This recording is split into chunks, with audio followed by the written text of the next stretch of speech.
Uncharted 2, we had a little bit more time, and so we could really attack the hardware this time around. We saw a huge target in helping out the graphics chip by offloading some of the work to the SPUs.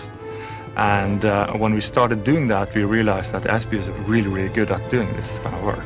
We added more functionality to it so that it all could be done on the SPUs and really efficiently and with much higher quality than before. Our characters, they typically have 80,000 polygons in one character, like the main character. In total, what we try to push through to the graphics chip is about 1.2 million triangles that we try to draw every frame.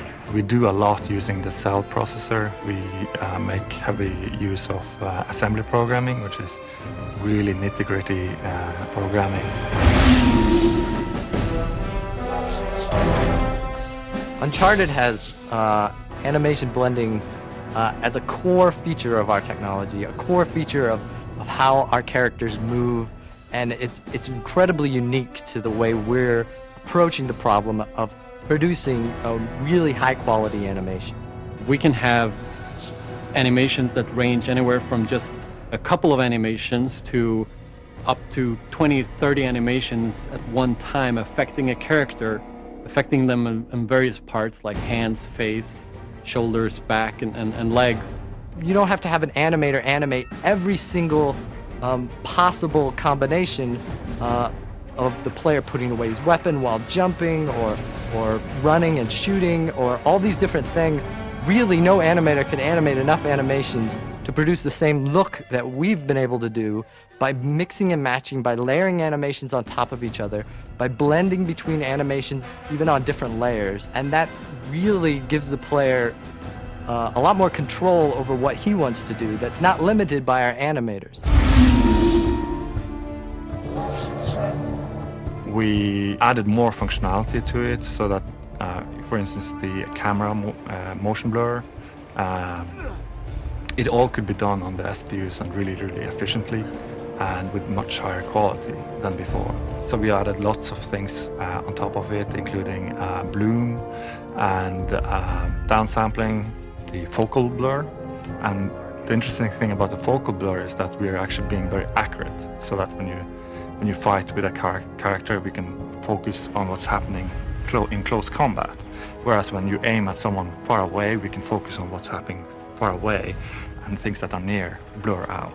So it really guides your eye, maybe in the same way that your eyes focus on something in the distance or close. Now that we don't have to do the post effects using the graphics chip, that means that the graphics chip can do more, which means that we can render more polygons and have more interesting background. So all in all, it's a huge benefit for the graphics. Oh, crap!